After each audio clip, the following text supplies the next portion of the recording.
Welcome to the Growth Enablement Madness podcast, and I'm Jim Ward, your host, CEO of BrainCell, the Growth Enablement Company. I'm absolutely mad about helping businesses grow and scale. And in this podcast, my team and I get a chance to talk shop with industry thought leaders about a variety of growth enablement strategies, stories, and technology trends. I'm happy that you're here, so let's get the growth conversation started.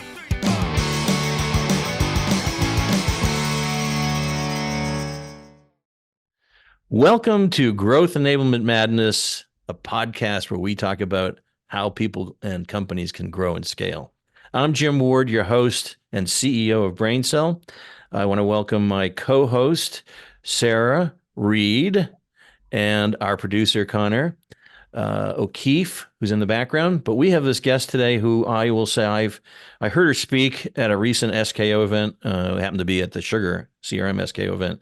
I was really impressed and ran up after her and shook her hand and asked her if she'd be on a podcast with me. And she's I'm grateful that she accepted the invite. And her name is Sarah Furness. Hi, Sarah. Hello, great to be here. Sarah's an author also, and here's her book, Fly Higher. Great book. I want you to go out to Amazon and pick this up. It's not too bad of a read either. So it's been sitting on my CEO's desk because she's going to enjoy this content very much based on what I heard. And it's on Audible too. So if you're not good at the physically reading, you can listen to it. Sarah, so you were in the Royal Air Force. Tell me a little bit about, that experience and what you actually did in the Air Force. Yeah, absolutely. So I joined in 2000. You've already heard that my inspiration for this was Top Gun, which I think it's important to be honest about this because, at the time it was seen as a bit of a, I don't know, that wasn't the real reason or the right reason for joining, but actually I think it's fine to be inspired by a film. So I joined with the desire to be a fighter pilot, basically, and I did all right. I did quite well at the training, but it's very hard to get all the way through. So I ended up being kind of selected to go and fly helicopters, and I did that for the best part of 20 years, and it was an absolute riot. And then I got towards the end of my career, your priorities will start to change a little bit, and I got really passionate about kind of how the human brain works and how we are brilliant at getting in our own way, but also how we're brilliant at thriving under pressure when we know how. And that's what prompted the change, and that's why I left and set up my company. Well, it probably gave you a lot of foundational work that brought you to this new part of your life. And I might share that I have my private pilot's license, and certainly nothing compared to what you've done. Because you're right, Top Gun I heard was your inspiration, and maybe you can talk about some of the challenges that you've gone through in fighting. But fighting, well, it was fighting. It was you were in. Tell me about Tell the audience about some of the issues you went through that were while flying the helicopter. Yeah, I think that's one of the key things I learned. And like you say, I'm very much using the experiences from the military. But I think, we have this idea that we're supposed to be magically brilliant under pressure. And if we don't just ace it, then somehow we failed as a human being. And certainly the first time I, crashed and thought I was going to die, I was not magically zen. I was thinking about death. I was thinking about all the wrong things. We'd just flown through some cables that were strung across a valley in Morocco. It was the last thing that we expected to happen. And I think the point is that my brain went to a really unhelpful place. I started catastrophizing. And actually what I needed to be doing in that moment was focusing on flying the aircraft. Mm.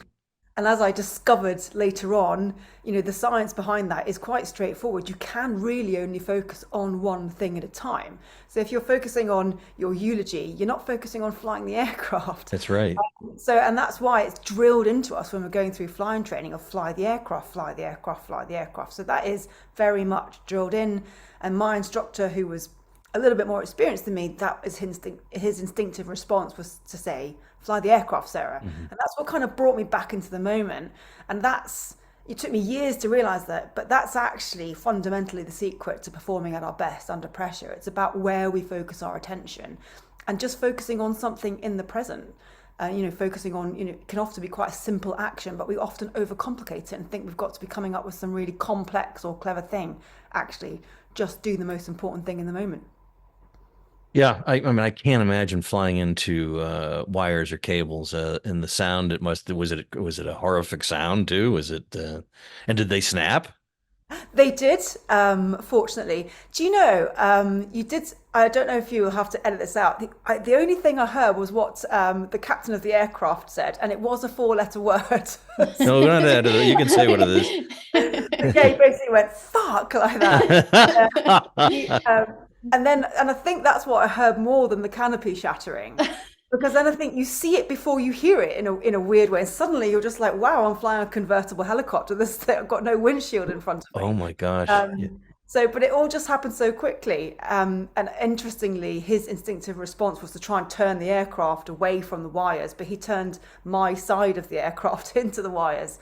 And he Oh, got quite a lot of grief for that. They said it wasn't very gallant of him. hopefully you weren't injured in any way. No, it was fine. Again, these aircraft are very well engineered, so it's a bit Mm, like cars. They crumple in the right place to make sure that you don't get injured. So it's right. a testament to engineering that we walked away from it. So that experience that you've gone through becoming a pilot and then going through some scary situations, and I think you had mentioned you were bringing special forces to certain battlegrounds, et cetera. So pretty high energy, high intensity. What have you designed for your business now that helped you get here from there? What does the business look like?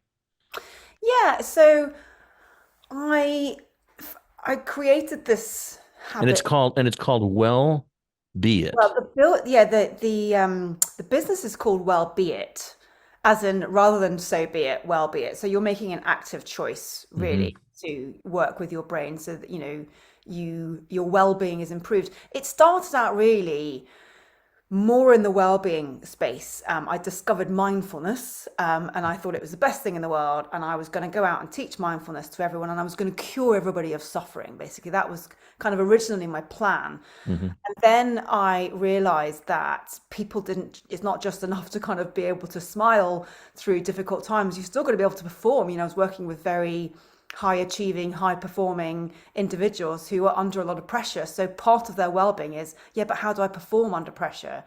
And so that's when I realized I could sort of pick all of the best bits of my training and my experiences and analyze it and go, well, why was I able to get through that? Why was I able to Right. perform? So a kind of combination of understanding the brain through the study of mindfulness and then just lived experience. I came up with the habits method because everybody loves a mnemonic. And habits, we obviously know what habits are, but they Mm. stand for healthy automatic behaviors in threatening scenarios. Basically, it's about training your brain to behave in a helpful way when the pressure gets turned up. So, and this was the kind of the method that I came up with that I now teach in workshops, or if you hear me in a speech, then I'm giving you the kind of the highlights of it really. So habits is you've come up with that as a acronym. Yes, I have. Okay. And you apply that. Can you tell us a little bit of how you apply it in some of your sessions or your one-on-ones, and tell us a little bit about how you go about doing this. Is one-on-one? Is it groups? Yeah, it's a bit of everything. So it's catered towards the environment. So if you're giving a 45-minute talk, you've got to give people just enough to walk away with um, that will make a difference tomorrow. So that's why I picked the things that I think, you know, you need to know this. This is going to help you tomorrow. If it's a workshop, I go through the entire habits process, and for every letter of the mnemonic, there is a kind of tool or a strategy. So the first one is getting yourself into the healthy part of the stress curve. So this is something that we were really that was really drilled into us as pilots. In that there is people often say, "Oh, I thrive under stress," or healthy stress. Yes, kind of, but we need to understand that there is too much stress. So just stressing people out or just trying to max people out isn't a good way to train people how to operate better under stress. We actually need to train ourselves in optimal positive stress, which is kind of when people think of, when you're in flow, that's Mhm. usually when you're in positive stress, because it's not really easy, but it's also not too difficult. It's just difficult enough. And this is what the military was really good at doing, was creating those optimal conditions and just pushing you just enough so that you're a bit uncomfortable, but you're not totally freaking out. And that's what we did our training in. And that's what allows you to do your best performance, and then you repeat that and repeat that and repeat that, so you've now got repeated learned behaviors to fall back on when you Mm. are totally maxed out. So it's really important to hit the right part of the stress curve, and that's one of the bits that I do in preparing companies, preparing individuals. Get yourself in the right headspace, and if you are having a really bad day, the right thing might be to walk away until you're feeling more calm and able to approach this task and do it well. That's interesting. So put it away and put it down, come back. Absolutely. Interesting. Yeah, yeah. So the military really helped you provide this foundation, and you're doing speaking engagements as well, which is where I saw you, and you're coming to the United States, starting to spread the word. Absolutely. I think the speaking engagements, because I understand that we're also time poor.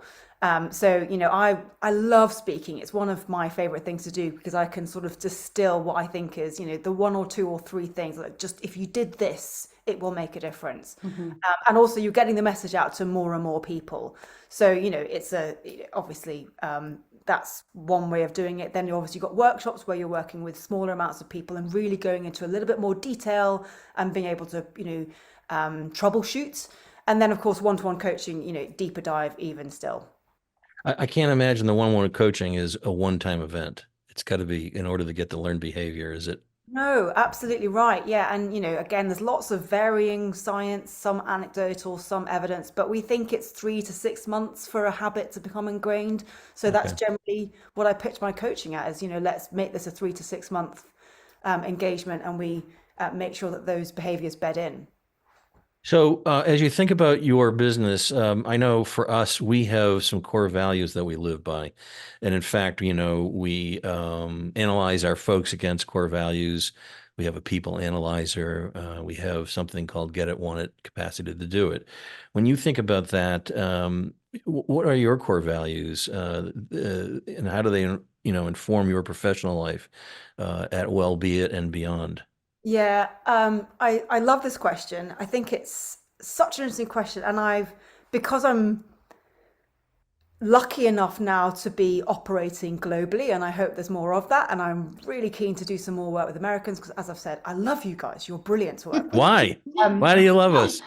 because like that round of applause that I got, like Brits just go, yeah, nice one. They're like, we're so Oh, understated, and it's just so nice for people to go, yeah, it's okay. really good. But no, so and I think that's the thing is, because we live in this world where we're more and more connected, we are meeting people who have slightly different values. And actually, isn't that wonderful? And I think it's really caused me to challenge, you know, how sacred are my values to me? And I'll talk about that in a minute. But also, do they need to be the same values as the other people? Because Mhm. actually, you know, maybe previous Sarah would have gone, well, I find it, a bit embarrassing when, Americans are so warm. And I think, oh gosh, that's not very British. But actually, I love it, So actually, one of the things I've learned is to be open to other people's values. But for sure, I think you have your own values, and I think I try to live by them and then sort of radiate them like a beacon of light. And if people like what I'm about, they'll come to me. I'm not kind of chasing after people. They'll like what they see, and they think, yeah, I can see that there is a match. Not necessarily that they're the same, but they complement each other. I think that's a Mhm. really nice thing to be able to find. So, if I remember correctly, you do have some core values and some acronyms again. I What are do. the, yeah, I would do, you and they tell the are audience? four-letter words again. Yeah, yeah. It's a military hangover. I'm going to blame it. We do like to use coarse language, but yeah, my top value is don't be a dick. Um, and as This is what I love about her. I say, because and I think I like that because it means different things to different people, but the core value can be the same, right? So your name can't be Richard, is what you're saying. Exactly. Yeah. But yeah, and I think, so that's my top value is don't be a dick. And then I think my second value is don't become the dick. So there was so many times when I thought, well, you're not behaving very well, so I'm going to show you and I'm going to hold you accountable. And then there's so many times you go, oh, I've overplayed that, and then I've become the dick. So like, don't be a dick, but also just because someone else is maybe not behaving the way you want them to, it doesn't give you a license to then become the dick. So those are my top two values. And then my third value is, if you forget one and two, just say sorry. Like, Just don't be beyond kind of taking responsibility. Just say sorry. I think most people will forgive you if you at least apologize. Sarah, Good. did you have a question? Well, I swear you had a question here somewhere. I could I see. have a few questions. I was just waiting to be able to interject with all your questions, Jim.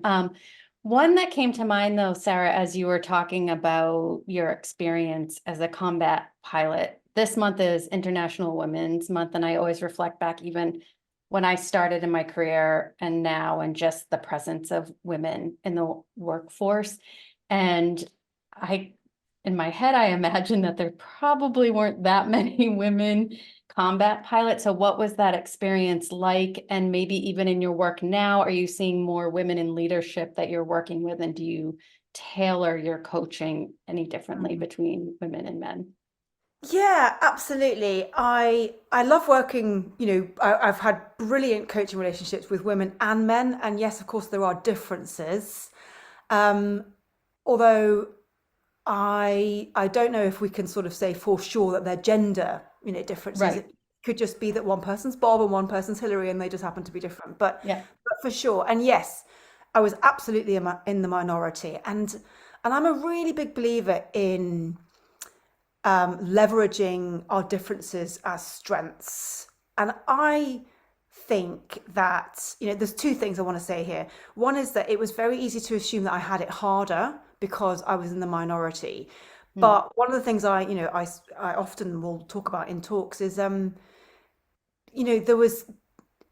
there's pressure to fit in, right? We put pressure on ourselves to fit in, particularly in an organization where there's lots of camaraderie, so you want to be, feeling that. But then actually, in some ways, that puts so much pressure on you to be like everyone else. And in the military, it was about like-minded people. And so I thought I had a disadvantage because I was different. But in many ways, there was even more pressure on the men to fit in because they had a very tight view of what an alpha male looked like, and you couldn't deviate from that. Whereas in some ways, I had more freedom to deviate because they expected me to be different.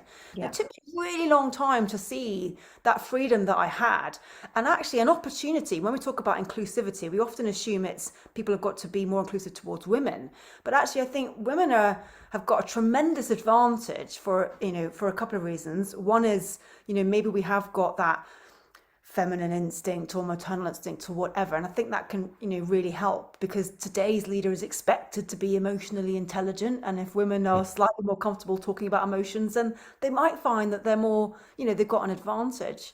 But also because today's leader is expected to work in a cognitively diverse environment, and work with people who aren't exactly like them.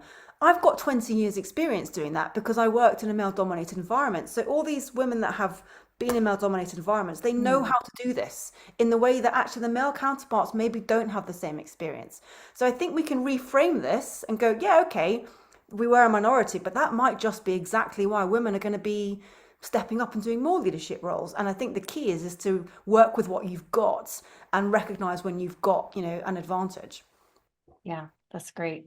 It's our superpower. That's true. That's true. So if you were to encapsulate what you're doing with Wellbeat and your speaking and all the things that you are doing right now, and when we think about Growth Enablement Madness, sometimes we speak to authors, of which you are. Sometimes we speak to tech folks. But how do you help the individuals, whether they are leaders or whether they are in a sales role? What are some of the things you work with them on so that they can be better at performing their job and doing their job? Yeah, great question. And ultimately, this is how I work with people, because I've heard it commented that, I reflect inwardly, even though I'm an extrovert in terms of, I come across as confident. Actually, I reflect inwards. And of course, there are people that naturally reflect more outwards and they're more we than me. So my style of coaching is more about starting with self-leadership. Mm-hmm. And also that does come from a background in mindfulness, because although mindfulness, is training your brain, you start with your own brain, right? And what I love about this is that you can sort of get to understand your own brain, and then you've got a better understanding of how other people's brains work, because although we're all wonderfully different, we're also all fundamentally human.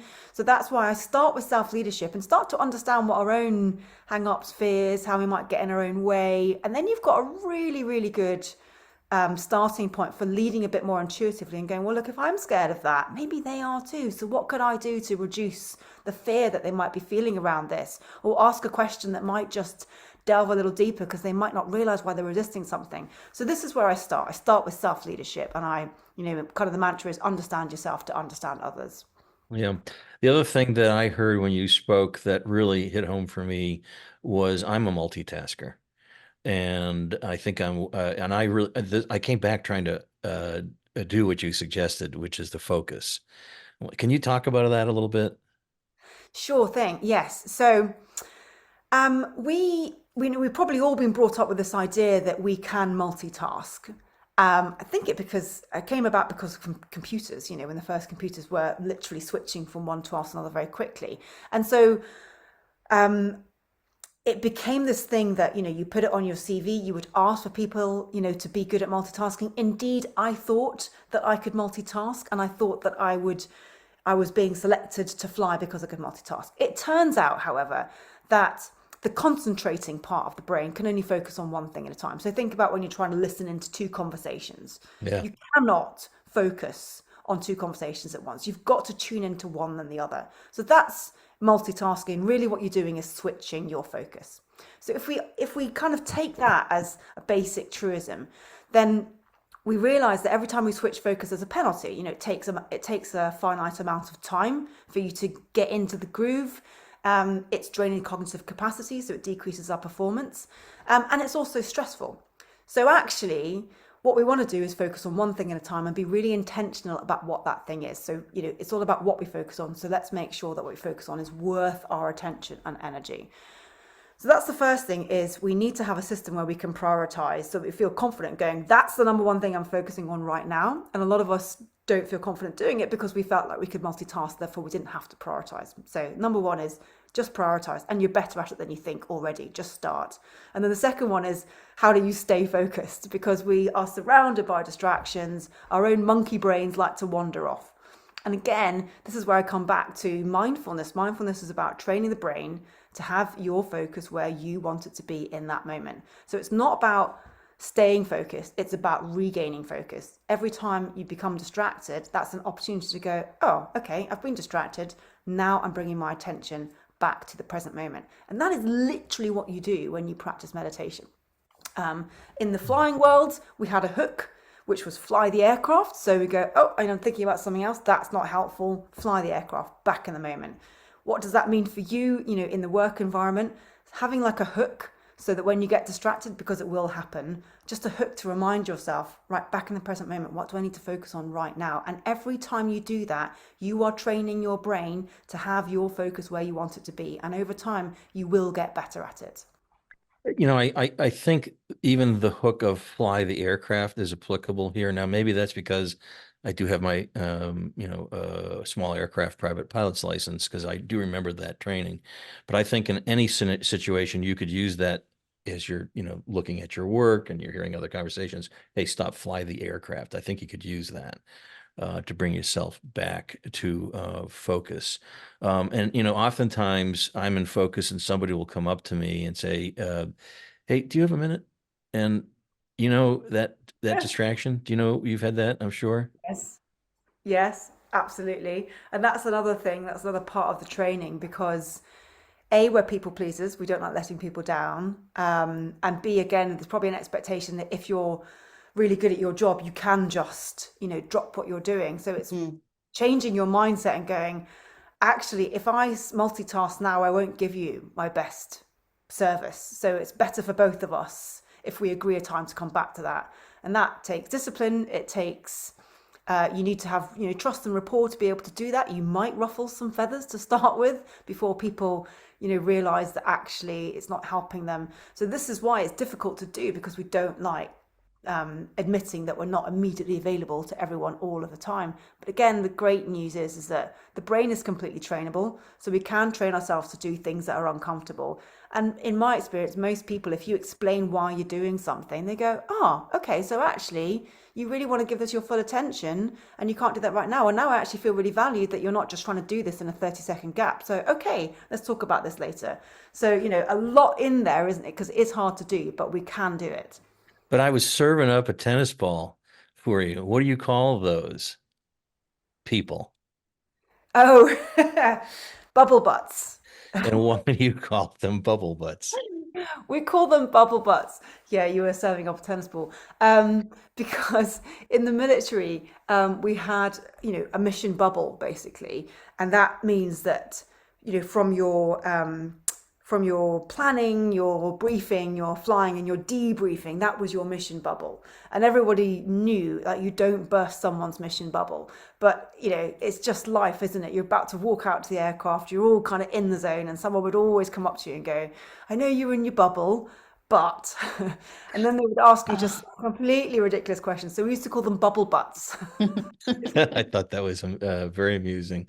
Yeah. So any other things you can do to train? It sounds like it's training almost. You've got to It's all train. training. It's all training. Whether it's, I guess there's two bits of training I'm touching on. One is focusing your attention or refocusing it. That's a really important thing to do to perform. But also um, training ourselves to do things which are uncomfortable. Because when we set the conditions in the workplace to be able to focus on one thing, that means being able to say no to people, and that's uncomfortable. So the mental skill required is to be able to do uncomfortable things, because our brain tells us, oh, it's uncomfortable, I can't do it. Incorrect. We can do it, we just don't like doing it. So it comes down to a willingness to train ourselves to do things which are uncomfortable without, of course, being a dick, because you can do both. You can be a nice person and still protect your boundaries. And again, these are all things I kind of learned subsequently through mindfulness, but realized we've done so much of this in the military because you spend so much time being uncomfortable, sat in a ditch, tired and hungry, and you realize being uncomfortable won't kill me. I can do this. Yeah. It gives you a surprising confidence and a surprising resilience, so that when you need it, you can go, hey, I don't really want to have this conversation, but I know I can. Speaking of confidence, I was on your website and I was going through your blog, and you had published an article recently around blind confidence. Can you talk a little bit about that? Yeah, absolutely. So, and I was trying to, be a bit provocative and hook people in, because I was actually at a women's leadership group, Mm-hmm. and the person leading it said, well, we all know that men have got blind confidence, which I thought was quite a brave assumption to make, given that there were no men in the audience. So how can we really test that theory? But I think certainly we have this idea that men are more confident than women. So how do we get that? And we all want to feel confident, right? And I do think it does ultimately boil down to doing things that are uncomfortable and pushing yourself. So you're not freaking out, not really, completely just, but just a little bit uncomfortable. If you push yourself out of your comfort zone every day, there's a few things that are happening. You're training your brain, because your brain is of this thing called neuroplasticity. Every time you do that, essentially you create new neural pathways. And over time you create a new core belief, which is, okay, I can do things that are uncomfortable. And when you have that belief, you feel more confident. So it does just boil down to just doing things that are a little bit scary and then living through them. And that's the other thing, is every time you do that and you live through it, which we all have clearly because we're still here, your brain goes, oh, it didn't kill me last time. So you're creating evidence for a new belief, as well as actually creating that belief.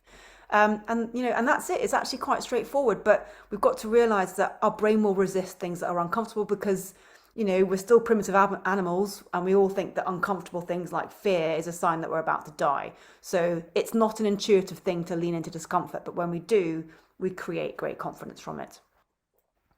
You said neuroplasticity. Is that the word that we use? Yeah. I was more attracted to the monkey brain. comment. So where I'm at. I was like, oh. Anyways, and that was my monkey sound. Well, this has been terrific having you on, and I'm so glad we got the chance to meet at SKO. You inspired me, and I hope you're inspiring the audience. And so let's just summarize some of the things you're doing. One-on-one coaching. Tell us again, what are you doing, and where can they find you? How can they get you for a speaking engagement? I know you want to come over to the United States more, so because you love Americans, and we're going to talk more about that later. But yeah, tell us how they find you, and tell us all the things you're going to do for them.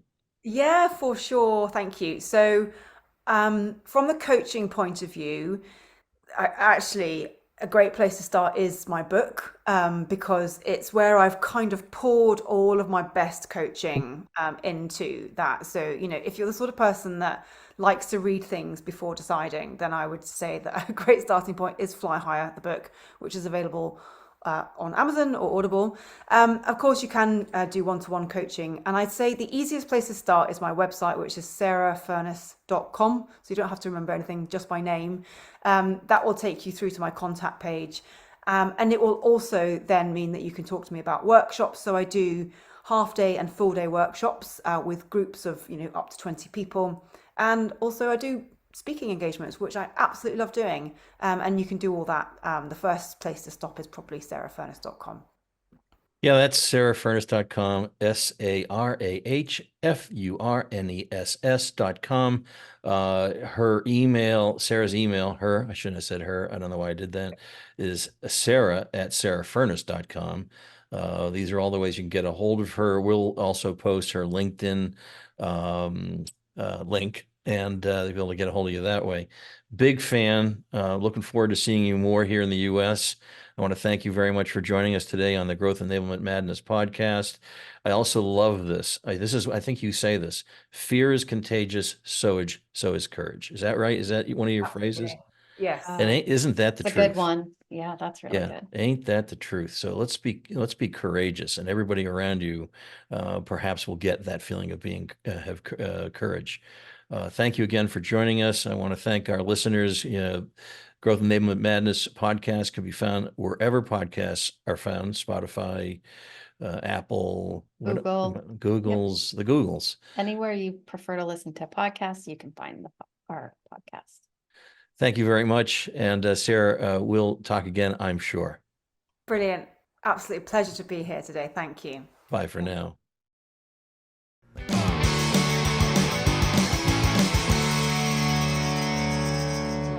Thank you for listening to this episode of Growth Enablement Madness podcast. I also want to thank Divinio Podcast for this episode's production and distribution. Finally, thank you to Sam Ward for our musical introduction and outro. Be sure to check out all of our episodes wherever you listen to your podcasts, including Spotify, Apple Podcasts, Google Podcasts, and more. New episodes are available monthly and cover all important topics for growing and scaling your business. Until next time, this is Jim Ward signing off. Let's grow.